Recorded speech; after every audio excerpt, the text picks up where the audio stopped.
For a long time, the accepted wisdom has been that the CEO controlled everything in the company. The organisation served them, not the other way around. Today, that's all changed. Good bosses are learning to support those around them. So what's the best way for modern CEOs to become great mentors?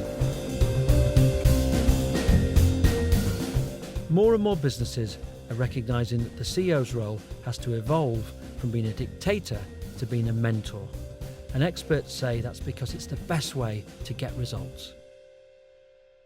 Science has shown that you can get great results in the short term from ruthlessness, but long-term results, which may not be the type that suddenly go up, but are progressively going up, over and over again relate to how compassionate, how thoughtful, how kind, how nurturing an organization is. The need for bosses to act more like coaches or mentors is driven by the war to win the best talent. It's really important for all leaders and peers to give back to each other because it creates that sense of community. You know, I call it everyday mentoring. You have to get into an everyday motion to do something that takes action that creates an opportunity for someone. Those small things that you do every day to help open doors for people or create new opportunities or introduce them to a new resource in the company, that really helps people do the best work that they can. Being a good mentor is not just about passing on advice, it's also about providing opportunities to learn.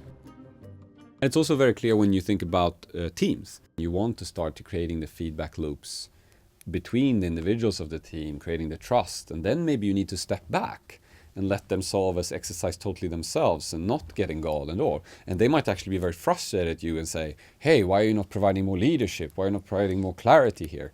And you're like, yeah, but this is, actually part of you, learning. Successful mentoring depends on an honest and open relationship between those involved. There is no room for mistrust. There is no room for kind of hedging or passive aggression or anything like that. Because if you can be really candid with people in a way that they understand that you're acting in their best interests and they're predisposed to react in your best interest, then you can move really quick, and you can really capture the best of each person. So I think there's a lot of mentorship that happens on the fly in that way that's not necessarily the more senior person in the organization mentoring the more junior person, but it's going in all directions. I have learned a tremendous amount from the people who nominally report to me. Being a mentor is not just a one-way street, and CEOs can learn as much, if not more, from those they are coaching, as well as from their peers.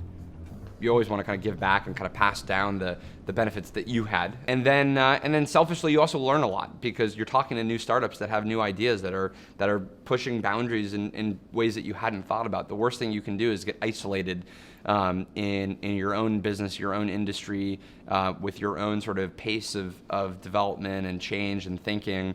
And so when I work with younger early stage startups, it causes me to think completely differently. When you're used to calling the shots, letting go and learning to support others does not always come easily. The best CEOs know it's not all about them. The most important part of their job is to help those around them to be at their best. If they win, the company wins too.